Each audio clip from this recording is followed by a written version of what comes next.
So this video is long awaited. This is Dreamscape. That is Dreamscape 2. And I will be reading the prologue of this book here on YouTube. Before I get into it though, I wanted to say that Dreamscape is a dark fantasy, meaning that not all the elements in this book is for the lighthearted reader. So with that being said, if you are sensitive, don't read this. It might just break your heart. Also, I will link this book below. If any of this interests you, please click the link. It's on Amazon. It is on the Barnes & Noble website. You can basically get it anywhere. And most importantly, signed copies are available on my website at www.dreamscapebooks.org. So please visit that too. The fact that I'm trying to do this whole YouTube persona, cut it. Copies that I purchased won't come with this blue page. This blue page is just so I can keep up with my copy, my personal copy. That is the title page. Copyright. Dedication. Okay. And of course, contents. And preface. Let me read the preface. There are stories that come to you quietly, and then there are stories that scream, claw, and beg to be written. Dreamscape starts off as a 3-page dialogue that had plenty of grammar errors, typos, and no real plot.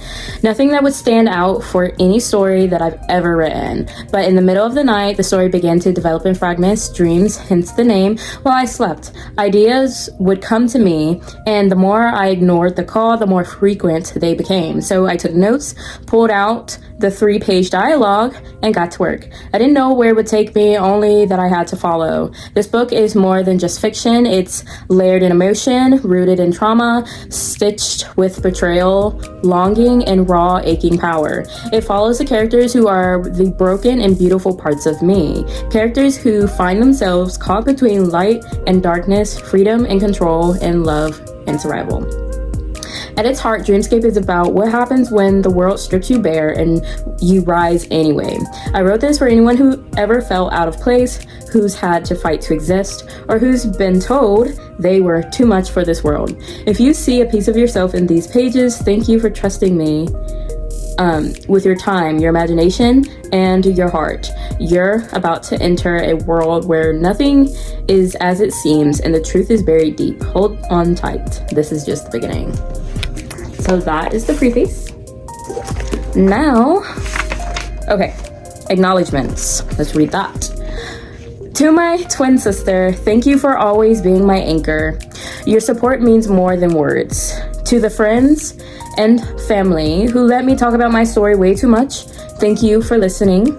To my beta readers and Wattpad friends who saw early drafts and still saw the potential, you kept me going. To the artists and editors who helped shape this into something real, I'm endlessly grateful. And finally, to the dreamers, the misfits, and the quiet hearts who feel too much. You're not alone. This story is for you. I don't know how excited it is for me to read this book out loud. Y'all, let me stop before I cry. All right, so now I'm going to be reading, oops, lipstick on the book, great. Anyway, now I'm going to be reading the prologue. Originally, this is the title of the prologue, but because of the type of formatting I used, prologue had to stay up here, so I had to, the title, I had to, yeah, whatever. Anyway, one day I'll figure it out how to do that, but in the meantime, let's read it. The ovum. In the beginning, there was one realm, light and darkness. Then an unforeseen explosion rippled outwards. This event birthed 9 universes within the original realm, all connected by black holes.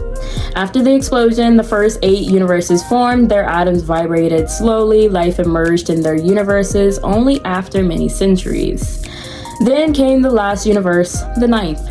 Its atoms shook with life and power. It existed for only 500 years before the first intellectual being was created. Those atoms circled and pieced together a creature well over 10 feet tall, with divine gold blood that burned anything undivine. He was built with iron-like bones and muscle fibers capable of snapping realities. His skin was devoid of melanin. He had plump pink lips, a flared nose, gray eyes, and a coarse blonde beard, and long blonde dreadlocks. An albino. He lifted his head to the sun that beamed above and took his first breath. Then he spoke the first word, a word that would define the universe. Euphor. The name was pulled from the divine atoms of life that surrounded him, but another voice answered, a softer version of his. Farine. He turned. The creature was beautiful, 9 feet tall, a she. The darkness of a neuron warped her skin, revealing the deepest melanated tone. Her curvature was woven from the breath of stars and the silence of galactic storms. Her body, a afro, shimmered with threads of raw life. Her eyes were ancient, filled with knowing, not age. Whoa. Farine was his perfect counterpart, mate. Together, they were the deities of this universe. Although they were newly made, their ability to understand and equate life was unnaturally sharp. Together, they made use of their time by naming the animals that lived among them, identifying the language they spoke, exploring the night skies, and recognizing planets, stars, and black holes, things that no human could see. Their minds bloomed with ideas. Both delved deeply into psychology and emotions and experimented with numerous scientific studies for many years. Not to mention, they had supernatural abilities, thanks to the atoms of power which formed a spear-shaped ball inside them, allowing each to gain the ability to control natural elements or surpass elemental limits. Multiple manipulates physical elements and even transform elements. What they found between each other was more than love, more than obsession. Now they've learned so much about the world around them, they were ready to have children. Like the animals that lived among them, they multiplied. Soon there would be many children. With each newborn, Euphor seed and a piece of Farine's soul went with them. Each child would then grow up and take on one of the many powers their mother and father shared, perfecting it. Euphor and Farine, along with their children, lived a beautiful life until the disaster struck. The 31st child was the last of their lineage because Farine's body gave its last sliver of her neuron soul to the baby. And then she turned to dust. For the first time, Euphor experienced grief. Grief so large it tilted the equilibrium of the 9th universe. Euphor no longer heard the call of his children. He no longer felt the warmth of their love. He was trapped, and a trapped deity is one who creates evil. A warping voice surrounded him, disconnected him from others, born of absence and existence no god intend to bear, birthed the 10th universe, the dark realm. Inside this desolate place was Euphor, a creation named Dakar, and the grief monsters that tormented his sleep. The only way out was if he connected with someone outside this desolate place. If Euphor connected with someone, it would be through their grief. But no one felt grief the way he did. He found no connections, he grew weak, and his own world began to absorb his very being. While Euphor grew old, his creation took his place. Until his dying days, he was in search of an Euphorian to connect with, to grieve with, and to open the portal and set him free from his torment. Euphor was gone now, and his death twisted the heart of his creation, Dakar. Twisted Dakar's heart to the point of no return. His grief became hatred. Hatred to all the Euphorians who dare to live on the other side, while his master suffered. Dakar will then seek vengeance on those who live within the Euphorian universe. A grieving god or goddess was all he needed to lure them to open the portal that shut off the dark universe from the rest. So he waited many years until the time was right. Meanwhile, with no mother or father to guide them, the second generation of Euphorians rose in their wake. They bore his blood, but not his stillness. They were restless, wandering, endless in curiosity. Among them stood 8 of the brightest, forged from motion, light, and memory. Where Euphor created the laws of the realm, most questioned them.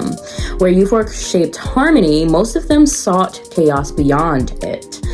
And so it began, the era of expansion, to conquer.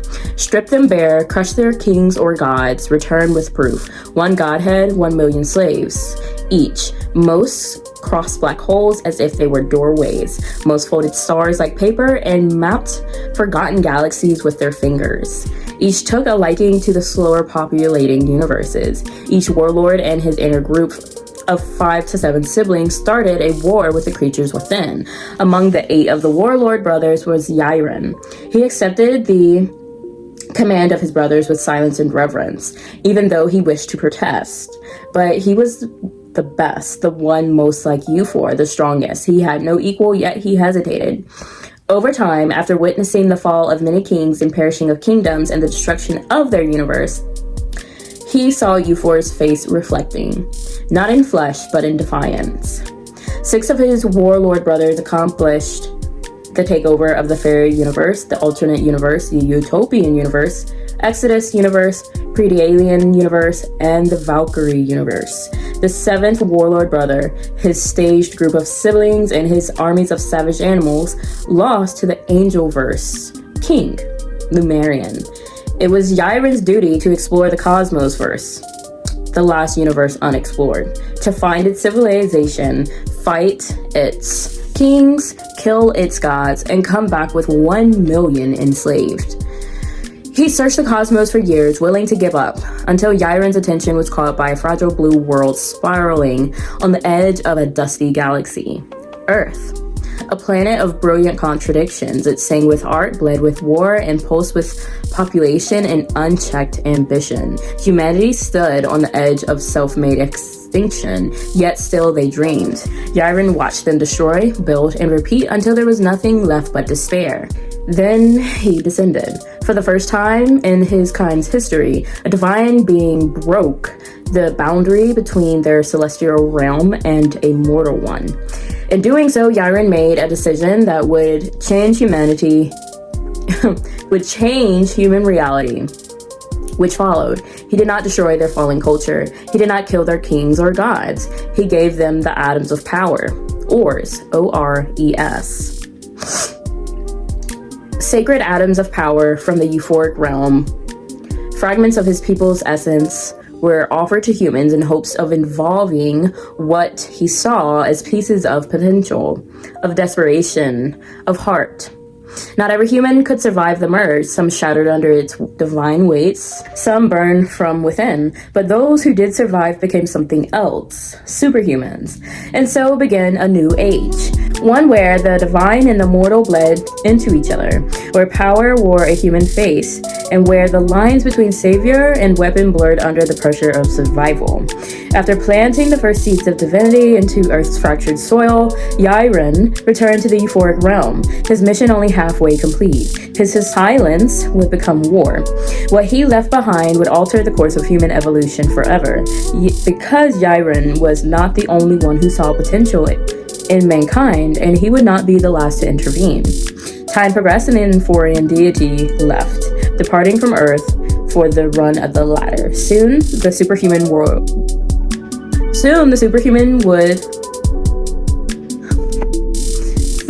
the superhumans would rule over all capital powers, creating one giant and unified yet twisted association, the world government, WGA. They were never meant to be weapons, but with the mix of unique power and human blood, they became one, a terribly twisted one, a world where race meant nothing and power meant everything.